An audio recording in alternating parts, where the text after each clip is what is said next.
namamu, datang kerajaan menjadi kehendak-Mu. Berkati firman-Mu, berkati kami semua. Darah Yesus sucikan kami, darah Yesus benteng kami. Lawat kami semua Tuhan.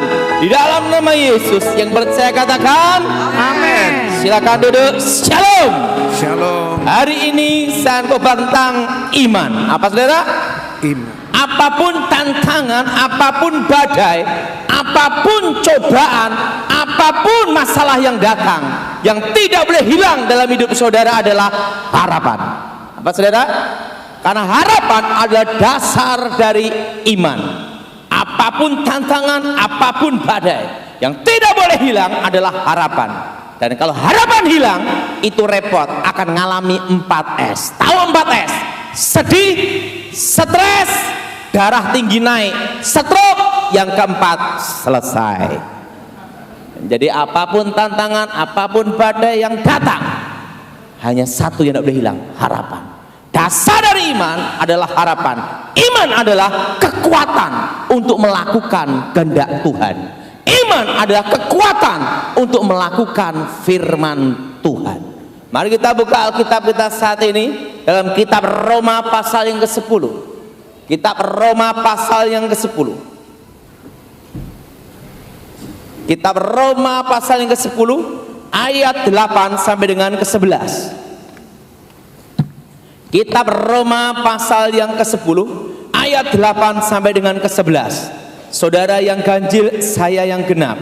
Kitab Roma pasal 10 ayat 8 sampai dengan ke-11. Tetapi apakah katanya ini? Firman itu dekat kepadamu, yakni dalam mulutmu dan dalam hatimu. Itulah firman iman yang kami beritakan.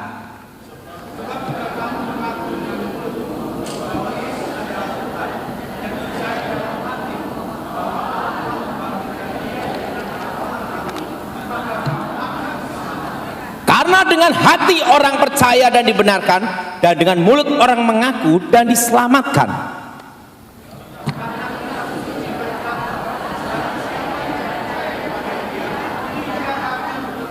Alkitab berkata dengan hati percaya dan mulut mengaku. Iman itu harus diperkatakan. Saudara tidak bisa ngusir setan tanpa bicara. Kenapa? Setannya bingung suruh ngapain. Maka iman itu harus diperkatakan dengan hati percaya. Apa saudara? Alkitab berkata firman itu ada dalam hatimu dan di dalam mulutmu. Firman itu yang menciptakan langit dan bumi, dan kuasa itu, firman itu ada dalam hatimu dan di mulutmu. Artinya iman itu harus diucapkan. Kalau kita di tempat yang bergaung, haleluya, terdengar suara haleluya. Kalau kita ngomong haleluya, tempat bergaung, terdengar halilintar, berarti ada setan lewat. Betul? Alkitab berkata dengan hati percaya. Dan kuncinya di ayat 11. Barang siapa yang percaya dia tidak akan dipermalukan. Iman itu meyakini apa yang kau percayai tidak dipermalukan. Iman beda dengan sugesti. Sugesti adalah suatu keyakinan, kepercayaan yang belum tentu benar. Beda dengan iman. Iman adalah keyakinan dan kepercayaanmu yang pasti benar. Dan kalau engkau percaya dan beriman, jadilah sesuai imanmu. Dan apa yang kau percaya itu tidak akan dipermalukan. Omong sama sebelahnya, tidak dipermalukan.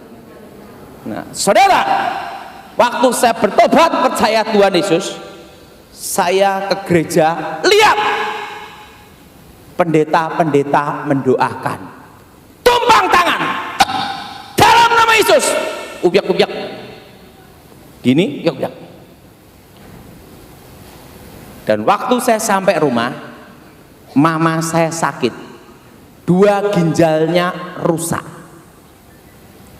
Dokter berkata, cuci darah tidak bisa menolong, hanya memperpanjang. Cangkok ginjal 50% berhasil, 50% gagal. Dan cari donornya susah. Apa yang terjadi?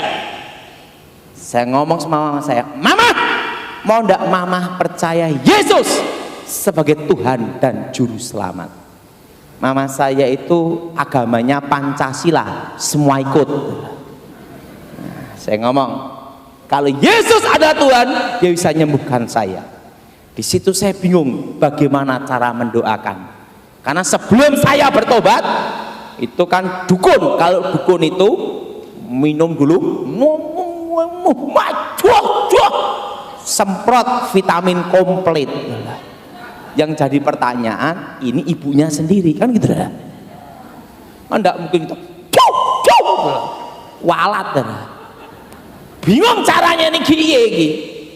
Nah, saya di gereja lihat pendeta tumpang tangan dalam nama Yesus. Iman itu memperkatakan firman Tuhan. Kalau saudara punya anak, saudara sebagai ayah janji, anak usia 17 tahun ke atas, kamu saya kasih motor. Setelah 17 tahun ke atas, anak ini terus minta saudara motor. Karena kita udah janji, sebagai ayah, kepala kita butek, udahlah dibeliin aja. Betul? Betul? Nah, iman juga demikian. Iman itu harus diucapkan janji-janji Tuhan. Dengan bilur-bilurnya kamu disembuhkan. Amin. Waktu itu saya doa sama mama saya, dengan bilur Yesus sembuh. Ingat, apa yang kau yakini, kau yang imani, percayai, tidak akan saya doa demi nama Yesus sembuh. Saya yakin. Gimana mah? Boyokku tambah loroi. Waduh. Kadang tuh kita ini lihat keadaan jadi goyang. Betul? Saya doa lagi. Bilur Yesus sembuh. Mama saya doa, bilur Yesus sembuhkan mama saya. Saya berkata demikian. Tiba-tiba ada aliran listrik yang luar biasa. Bukan listrik, ini langsung gini dah. Ini kayak ada aliran luar biasa, kayak setruman gitu. Dan apa yang terjadi? Ada satu kekuatan luar biasa bikin mama saya tegak berdiri. Dan ginjal mama saya sembuh jadi ginjal anak kecil, sampai sekarang masih hidup. Barang siapa percaya dia tidak apa yang engkau yakini, apa yang engkau imani, percaya engkau sudah menerima. Dan engkau harus percaya tidak akan Dan mama saya hidup, dia disembuhkan Tuhan tahun 93, sampai sekarang masih hidup. Tanpa cangkok ginjal, tanpa cuci darah, sembuh total. Berarti dia sudah merasakan mujizat 25 tahun lebih. Disitulah saya mengerti, iman itu harus diperkatakan. Berapa hari Rebu yang lalu saya ada di notaris untuk transaksi bisnis tanah. Karena kebetulan saya kan bisnis itu. Waktu itu ada seorang ibu, suami istri muslim, pakai jilbab. Saya baru mengerti bahwa imanmu bisa menyelamatkan orang lain. Apa yang terjadi? Ibu ini kaget karena suaminya terkena rentenir. Rumah mau disita, mau dilelang. Utangnya hanya kira-kira 250, bengkak, dan rumahnya hanya dihargai 750 karena harganya itu 1,2 M. Orang desa saking kagetnya karena dia ada riwayat jantung ya, syok, kaget, serangan jantung di notaris. Orang sakit jantung repot, terlalu bahagia juga bahaya, terlalu susah lebih bahaya, betul? Makanya orang sakit jantung itu tidak boleh banyak terlalu girang. Stop. Makanya orang sakit jantung hati-hati, terlalu bahagia tidak boleh, terlalu sedih lebih bahaya, betul? Waktu itu saya mau doakan juga bingung, karena ibu ini pakai jilbab muslim. Kalau saya doakan dalam nama Yesus, nanti kena kasus kristenisasi, betul? Betul? Pakai jilbab. Nah, saya diemin dulu. Ibu ini mau dibawa ke unit gawat darurat, mau langsung bawa ke karena serangan jantung, wajah udah pucat, udah membiru, udah membiru, udah langsung notarisnya ngomong, Pak Daud harus doakan. Waduh Bu, nanti repot, kita nanti kena kristenisasi. Bukan masalah itu, ini nanti kalau ibu ini mati di sini, kita yang susah. Susahnya gimana? Kita semua dipanggil jadi saksi. Dan yang kedua, kantor saya di polis lain, gimana kita mau transaksi? Aduh, ya kita orang bisnis kan jangan sampai ada hambatan, betul? Nah waktu itu udahlah saya doain, saya pegang denyut jantungnya, denyut nadinya dulu, saya pegang sini denyut nadinya, udah bunyinya gini, tek, lama sekali, tek, lama sekali, tek, wah tinggal tit, aduh gimana nih, udah wajah biru semua, serangan jantung gini, udah Bu sekarang ikuti doa, Ibu percaya Isa Al-Masih sebagai Nabi, percaya, Ibu ikuti doa saya. Aku percaya Isa Al-Masih yang terkemuka di bumi dan di akhirat. Langsung saya berpikir, wah ini kurang keren, tambahin lagi, aku percaya Isa Al-Masih yang berkuasa, terkemuka di bumi, di akhirat, dan di alam gaib. Sekian lebih keren kan? Dia sebut Isa Al-Masih selamatkan saya di bumi dan di akhirat dan di alam gaib. Saya doa di dalam nama Yesus sembuh. Barang siapa percaya dia tidak akan dipermalukan. Amin. Ingat kunci ayat 11 ini harus engkau ucapkan. Aku percaya tidak akan Saya ngomong gini, darah Yesus sembuhkan. Ibu berseru, Isa Al-Masih selamatkan hidupku di bumi, di akhirat, dan di alam gaib. Dia doa terus, Allahu Akbar gitu ya. Allahu Akbar, Isa Al-Masih selamatkan hidupku di bumi, di akhirat. Tiba-tiba dia berhenti gini. Waduh, saya gitu. Waduh, ini kalau mati ya repot. Saya udah ingin doakan, udah kena masalah lagi dah.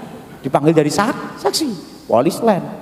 Saya ngomong, Ibu berseru Isa Al-Masih, diem, langsung dia gini lagi. Dan apa terjadi? Dia kena serangan jantung, hidup sembuh seketika. Terjadi mujizat. Nah setelah itu ibu ini saya ngomong, Bu, dan repotnya rentenirnya ada yang Kristen juga. Saya ngomong, Ibu percaya kepada Allah Subhanahu wa Ta'ala, Tuhan tidak pernah tidur, Tuhan pasti tolong ibu. Akhirnya ibu ini mau tanda tangan, saya diantar suaminya ke bank. Saya ngomong sama yang ada yang Kristen situ, ingat ini gara-gara masalah kayak gini, itu sampai serangan jantung, wah repot, sial kutuk apes, yang jadi rentenir harus bertobat. Saya gitu. Satu hal saya belajar, bahwa iman kita bisa menyelamatkan orang lain. Engkau harus percayai apa yang kau imani tidak akan dipermalukan. Amin. Dan iman itu harus diucapkan. Saudara, saya banyak belajar tentang iman, yaitu gini, bahwa iman harus diperkatakan. Saya itu sekolah Alkitab lulus ranking 4, murid tinggal 4. Dan saya itu murid paling bodoh. Dan saya waktu mau wisuda dipanggil guru saya, rektor. Daud, sebenarnya kamu tidak lulus. Hah?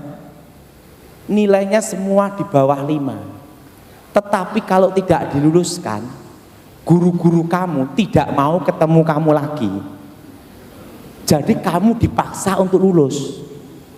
Tapi dengan syarat tidak boleh meneruskan sekolah tinggi teologi. Loh kenapa? Rektor Pak Pontas, karena mereka tidak mau ketemu kamu lagi. Kamu murid paling bodoh. Ya udah, saya diwisuda, saya senang diwisuda. Ingat, ada waktunya Tuhan tidak nyatakan mujizat hari itu, tapi supaya kita belajar. Dan ada rencana Tuhan yang lebih besar daripada itu, yaitu apa? Tuhan menjawab doa kita melebihi apa yang kita doakan. Bahwa Allah turut bekerja untuk mendatangkan kebaikan bagi mereka yang percaya dalam namanya. Apa yang terjadi? Saya diwisuda, saya senang sekali, ranking 4, murid tinggal 4. Mama saya tidak datang, papa saya tidak datang, adik kakak saya tidak datang. Saya lulus sekolah Alkitab, pulang naik angkot.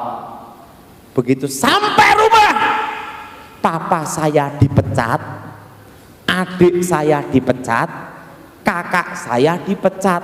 1 hari dipecat rame-rame. Di situ mereka stres. Langsung saya berpikir, kalau saya stres juga, satu keluarga gila, betul? Untuk nolong keluarga harus ada satu yang bangkit, betul? Dalam hidup kita, apapun tantangan, apapun badai, engkau harus bangkit. Apa saudara? Harus apa? Dan iman itu diperkatakan. Apa yang saya katakan, aku percaya Tuhan memelihara hidupku, Allah mencukupi segala keperluanku.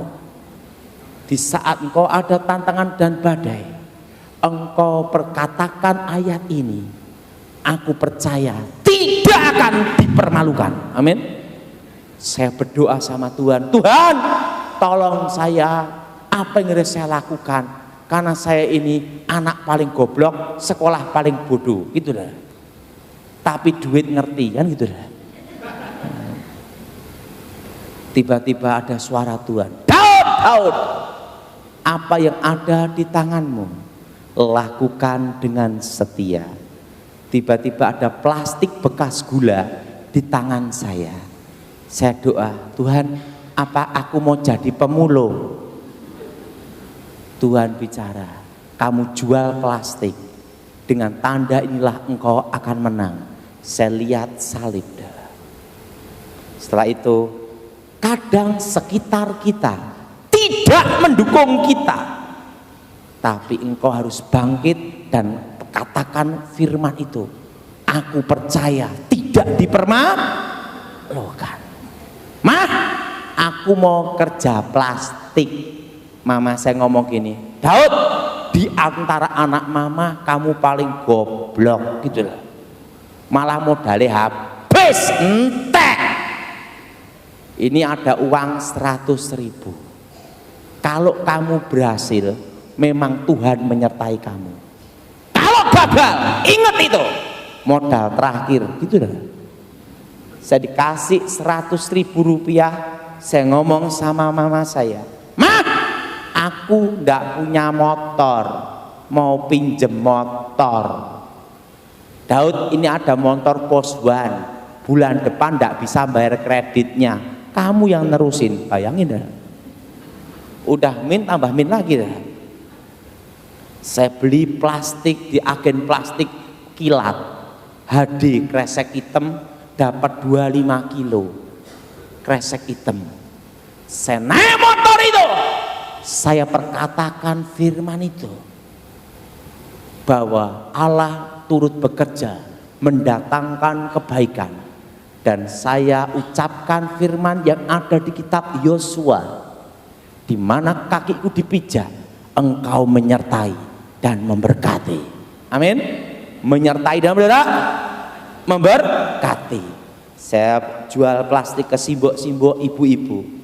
Ingat, ada waktunya Tuhan tidak nyatakan mujizat hari itu, tapi supaya kita belajar ada suatu rencana Tuhan yang lebih besar daripada itu, bahwa Tuhan menjawab doa kita melebihi apa yang didoakan. Sehari untung 2.000, 3.000, 5.000, dari omset 25 kilo jadi setengah kintal, dari setengah kintal jadi 1 kintal, 1 kintal, 2 kintal, 5 kintal, setengah ton, 1 ton. Yang penting pada waktu ada badai, ucapkan firman itu, tekun dan berharap, karena itu dasar dari iman. Dari 1 ton, 2 ton, 5 ton, sampai jadi pabrik plastik. Dan saya tidak utang bank dan tidak ada utang perorangan untuk ngerintis pabrik.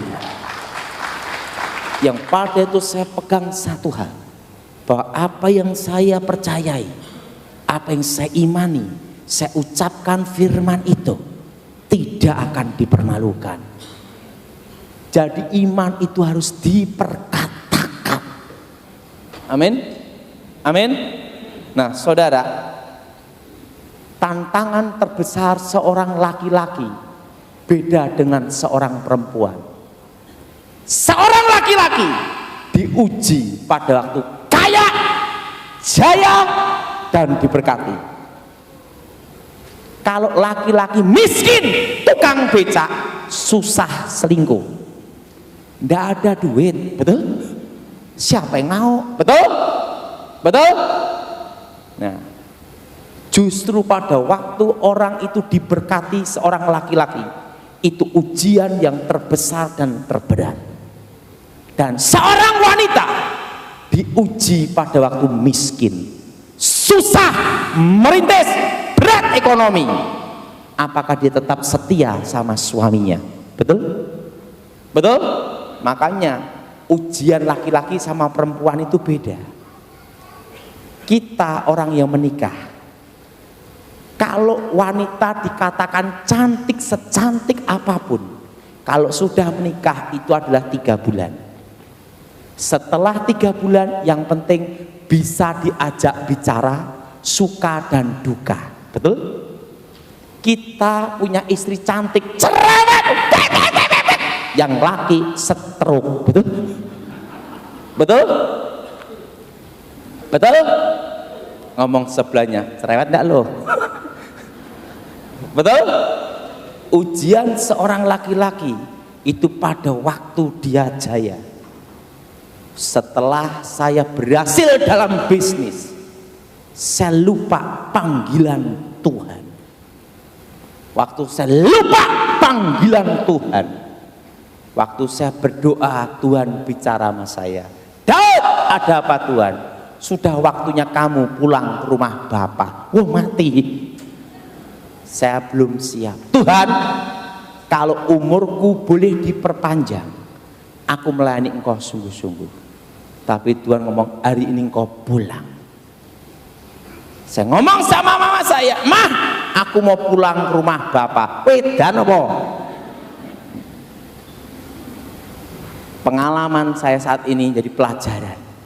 Kalau naik motor, yang paling bahaya justru yang di belakang, karena ndak tahu apa-apa. Sejak kejadian itu, kalau saya naik motor minta di depan terus. Saya naik motor boncengan sama teman saya, ada truk tanpa rating berhenti mendadak. Ini mau nyalip,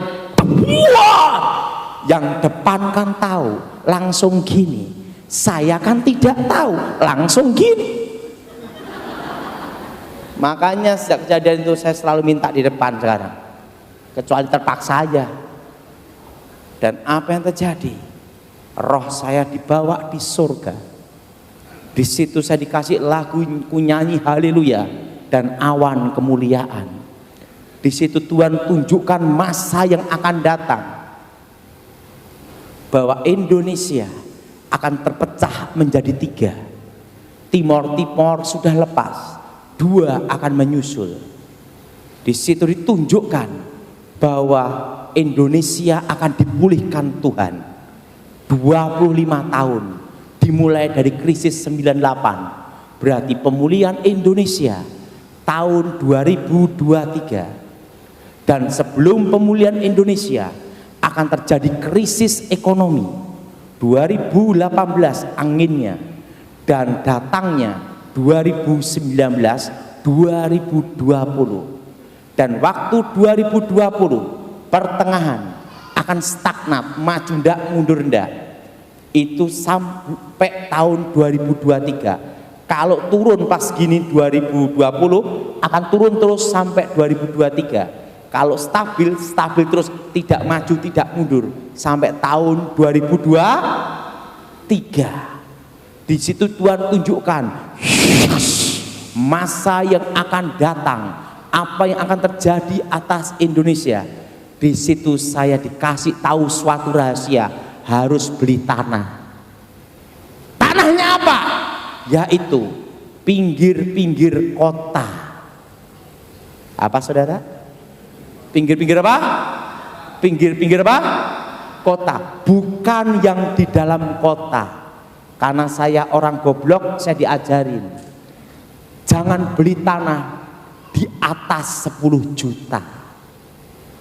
Kalau beli tanah di atas 10 juta, tahun depan naik 20 juta, berat. Betul? Betul? Tapi kalau beli tanah di bawah 1 juta 200.000, tahun depan naik 400.000, itu lebih mudah. Betul? Karena saya bodoh, saya dikasih tahu Tuhan, beli tanah semua di bawah 1 juta, pinggir jalan, 2 mobil lewat, jangan di puncak gunung. Siapa yang beli? Ditunjukkan pinggir jalan, 2 mobil lewat aspal. Dan Tuhan ngomong, pada waktu tahun 2023 ekonomi akan dipulihkan stabil, maka semua yang dilewati pintu tol akan naik berlipat-lipat. Ngomong sebelahnya, beli tanah. Jelas? Beli apa? Beli apa? Beli apa? Tanah. Ditunjukkan hari yang akan terjadi. Di situ saya suruh kembali ke bumi, sehidup kembali. Dan setelah saya hidup kembali, saya lakukan petunjuk itu. Saya bingung bagaimana cara beli tanah. Saya belajar satu hal, mengucapkan firman Tuhan. Ingat, iman itu harus diperkatakan. Apa saudara? Iman itu apa saudara? Harus apa? Karena dengan hati orang percaya dibenarkan, mulut mengaku diselamatkan, dan yang berseru dalam nama Tuhan tidak akan dipermalukan. Dan apa yang terjadi? Suatu kali saya pertama beli tanah, ada seorang bapak nawarin saya, padahal ini saya butuh uang mau jual tanah. Per meter berapa? 100.000 dan bisa diangsur. Lalu lunasnya kapan? Terserah Pak Daud. Wah, enak menini, betul lah. Bayarnya lunasnya terserah bapak punya uang kasih ke saya. Wah, saya pikir ini paling bagus. Nah, saya ditunjukkan tanahnya di tengah sawah, tidak ada jalannya. Kalau mau ke situ harus lompat, harus terbang. Tengah sawah itu lah. Saya lihat tengah sawah tidak ada jalan. Oke lah, saya beli. Karena 100.000 bisa nyicil, terserah saya sampai lunasnya. Kira-kira hanya 400 meter. Saya ucapkan firman itu. Aku percaya, di mana kakiku dipijak, Engkau menyertai dan memberkati. Ingat kitab Yosua Dimanapun engkau bisnis, dimanapun engkau bekerja, dimanapun engkau berada, ucapkan firman itu. Amin. Amin. Saya berdoa, di mana kakiku dipijak, engkau menyertai, memberkati. Saya beli tanah itu lunas. Begitu lunas, tidak tahunya itu ada perumahan. Tanah tempat saya jadi pinggir jalan. Ada jalannya, jalan untuk menuju perumahan itu. Langsung ada yang mau beli 1/4 juta. Langsung tak jual. Mumpung ada orang gila lewat, betul? Nah, saya jual tanah itu. Disitulah saya mulai mengerti. Di dalam bisnis pun harus dilibatkan Tuhan. Jadi engkau harus ucapkan, aku percaya tidak akan di mana kakiku dipijak, engkau menyertai dan memberkati. Suatu kali saya di satu tempat beli tanah, karena saya tuh bisnis itu saudara, tanah. Waktu itu saya beli tanah, diketawain banyak orang, banyak setannya, banyak rampoknya. Setan keluar, rampok datang. Dan itu tidak ada jembatannya, harus muter. Tanah per meter hanya 200.000, 300.000, maksimal 500-600. Waktu itu saya waktu di surga mendapat petunjuk Tuhan, semua di bawah 1 juta. 2 mobil lewat. Apa yang terjadi? Saya beli tanah itu, saya injek tanah itu, saya ucapkan janji Tuhan. Ingat, kalau dimanapun engkau berada, engkau bekerja, ucapkan firman itu. Amin. Amin. Libatkan Tuhan. Apa saudara? Libatkan apa saudara?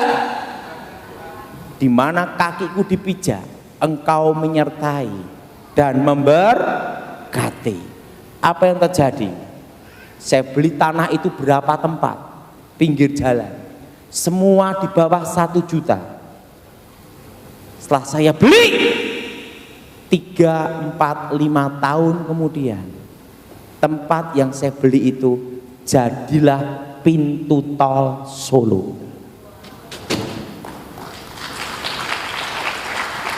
Itu tanah dari harga 300.000, 500.000 langsung naik jadi 3 juta, 4 juta. Saya nyesel sekali, kenapa beli tidak banyak sekalian. Ya, makanya rumah saya begitu pintu tol langsung lihat rumah saya. Kenapa? Di mana saya bisnis, di mana saya berada, harus diucapkan firman itu. Orang rajin, orang pandai kalah lawan satu, hoki. Betul? Dan hoki itu datangnya dari Tuhan. Dimanapun engkau berada, ucapkan firman itu. Dan saya setiap kali beli tanah, saya selalu ucapkan itu. Di mana kakiku dipijak, aku menyertai, aku percaya sesuai firman Tuhan bahwa Tuhan memberkati. Dan kalau dalam suatu bisnis, saya selalu doa gini, Tuhan, ingat semua, Tuhan, kalau bukan jalanmu, berikan hambatan yang besar. Dan kalau itu jalanmu, buka jalan selebar-lebarnya. Suatu kali ada isu, waktu itu Pak Jokowi jadi, Bapak Jokowi jadi wali kota Solo. Dapat waktu itu dengar-dengar isu bahwa nanti akan dibikin Trans Studio, mall terbesar di Jawa Tengah. Wah, langsung banyak orang mau beli tanah sekitar situ. Ada maklar datang ke saya. Waktu itu saya doa sama Tuhan. Makanya saudara harus libatkan Tuhan dalam bisnis. Karena saya orang bisnis. Saya doa sama Tuhan, Tuhan, kalau ini bukan jalanmu, berikan hambatan yang besar. Dan kalau ini adalah jalanmu, buka lebar. Maklar ini nunjukin tanahnya ke saya. Dia kan tahu lokasi tanahnya. Dia tunjukin, nyasar, tersesat di satu tempat. Di tempat pembuangan sampah terbesar kota Solo. Masuk daerah Putri Cempok, masuk di tengah sampah, dan mobil saya bannya meledos. Udah di tengah sampah meledos, udah bau mutah-mutah, ban meledos. Langsung saya tahu ini bukan jalan Tuhan. Kenapa? Hambatannya besar sampai mabok di tengah Bayangin, udah masuk ke situ, udah di tengah sampah, ban meledos. Mau tidak mau, korban pelek tetap tak terjang, bodak, pelek hancur, terserah, penting keluar dari tempat pembuangan sampah. Saya tidak jadi beli tempat itu, dan sampai sekarang satu bata pun tidak ada mall di situ.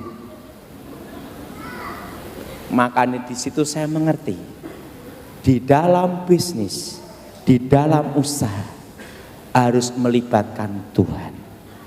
Apalagi kalau itu jodoh, hati-hati doa. Tuhan, berikan aku tulang rusuk, jangan sampai salah tulang kaki. Betul? Betul? Ingat, karena menikah itu seumur hidup. Betul? Ingat, selama engkau belum menikah, buka mata lebar-lebar, masih banyak pilihan. Betul? Setelah menikah, tutup mata rapat-rapat, terima kenyataan. Makanya saudara, di dalam bisnis engkau harus libatkan Tuhan. Suatu kali di desa, ada satu tempat di desa, masuk pelosok dekat lereng Gunung Merapi. Di situ desa masuk, ya ibaratnya untuk investasi tidak ada hasilnya, Saya beli tanah di situ untuk nolong masyarakat. Waktu saya ada tanah di situ, saya beli. Saya ucapkan firman Tuhan itu, Tuhan, aku percaya di mana kakiku dipijak, Engkau menyertai dan memberkati. Saya beli tanah pinggir jalan sekitar situ, karena saya masih ingat petunjuk Tuhan, semua di bawah 1 juta. Apa yang terjadi? Begitu saya beli, 2 tahun kemudian jadi kecamatan, dekat kantor kecamatan. Sampai orang-orang kaget, Pak Daud kok sakti sekali. Itu dah langsung berubah lokasi. Satu hal, saya ucapkan firman itu. Engkau buka toko, engkau buka pabrik, buka apapun usaha, perkatakan firman itu. Dan kalau engkau mempercayainya, ingat, tidak akan dipermalukan. Ngomong sebelahnya, tidak akan dipermalukan. Amin. Amin. Ucapkan janji Tuhan. Iman itu harus diperkatakan dengan hati percaya. Mari kita bangkit berdiri.